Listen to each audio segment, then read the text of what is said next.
उससे कहता है कि इस स्कूल में वही नियम है और वही पुलिस है। इतनी मार खाने के बाद भी हिकी भी उसके सामने हार मानने से मना करता है और कहता है कि वो उसके सामने कभी हार नहीं मानेगा। सभी स्टूडेंट्स भी हिकी को देखने लगते हैं और हिकी भी कहता है कि वो जो कुछ भी कर रहा है वो सब गैर कानूनी है। सियान के एक इशारे पर सभी स्टूडेंट्स कहने लगते हैं कि सभी को स्कूल के इंस्ट्रक्टर और स्कूल के रूल्स को मानना चाहिए। साथ ही जो कुछ भी यहाँ पर चल रहा है वो बिल्कुल सही है और उनके साथ ऐसा ही बर्ताव करना चाहिए। हिकीबी को समझ में नहीं आता कि वो सभी ऐसा क्यों कह रहे हैं। सियान बताता है कि कोई भी उसके पक्ष में नहीं बोल रहा। फिर सियान हिकीबी के रूममेट से पूछता है कि क्या जो यहाँ पर हो रहा है वो गलत है, जिस पर वो तीनों भी मना करते हैं और कहते हैं कि यहाँ जो कुछ भी हो रहा है वो सब ठीक है। ये सब देखकर हिकीबी को समझ नहीं आ रहा था कि वो सभी ऐसा क्यों कर रहे हैं और क्यों कोई भी उसके सपोर्ट के लिए नहीं आ रहा। तभी वहाँ पर सियोरी आती है और उसे देखकर हिकीबी को लगने लगता है कि वो उसकी मदद के लिए आई है। पर तभी सियोरी हिकीबी को काफी बुरी तरह से मारने लगती है। मारने के बाद वो सियान से कहती है कि वो इस नए स्टूडेंट के लिए स्टूडेंट काउंसिल की तरफ से माफी मांगती है। वो भी सियान के सामने माफी मांगते हुए झुक जाती है और हिकीबी सियोरी से पूछने लगता है कि उसने ऐसा क्यों किया, जिस पर वो बताती है कि ऐसे वो कभी भी किसी भी इंस्ट्रक्टर को नहीं हरा सकता, क्योंकि इससे पहले भी उससे काफी ज्यादा स्ट्रॉन्ग लोग यहाँ पर आए थे, पर इन इंस्ट्रक्टर के सामने कोई टिक नहीं पाया। पर फिर भी हिकीबी वापस खड़ा होता और कहता है कि वो इन लोगों से कभी डर कर नहीं रहेगा,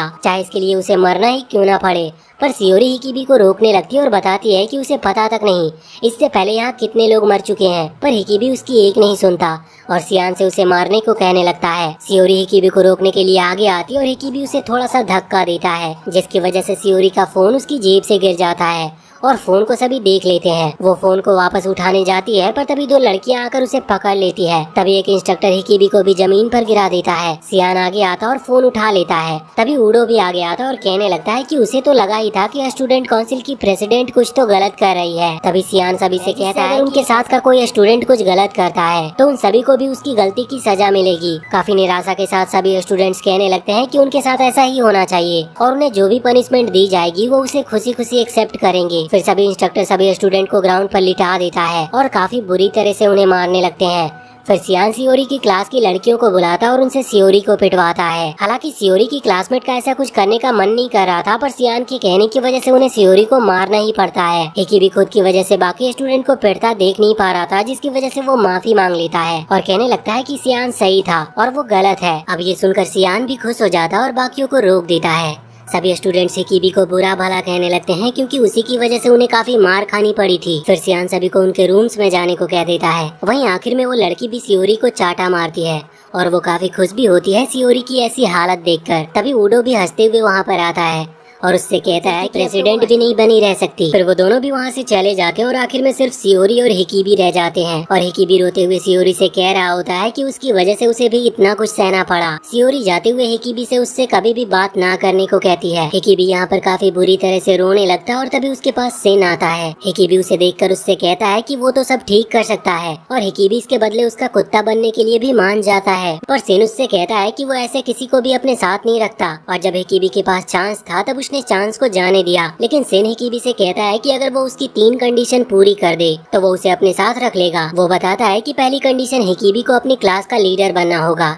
दूसरी कंडीशन हिकीबी को वूडो होगा, यानी वूडो को इंस्ट्रक्टर वाले पोजीशन से हटाना होगा। फिर वो तीसरी कंडीशन बताता है पर वो हम सुन नहीं पाते और वो कहता है कि अगर वो इन तीनों कंडीशन को पूरा करेगा तो ही उसे वापस वो अपने साथ रखेगा और सिन की मदद से हिकीबी इस स्कूल पर राज कर पाएगा। जिसके बाद हम देखते हैं कि हिकीबी अपने रूम में पहुंच जाता है और उसे देखकर कोई भी खुश नहीं दिख रहा था। तभी वो सभी से कहता है कि आज से वो उनका लीडर बन रहा है। ये सुनकर सभी उसके ऊपर हंसने लगते हैं और हिकीबी से कहते हैं कि वो उनका लीडर कभी नहीं बन सकता। पर तभी हिकीबी अपने बैग से काफी सारी चॉकलेट और बाकी खाने की चीजें निकालता है और उनसे कहता है कि अगर वो उसे उनका लीडर बनने देगा तो वो ऐसे चीजें हमेशा खा सकते हैं। ये देखकर सभी तुरंत ही उसे लीडर बनाने के लिए मान जाते हैं।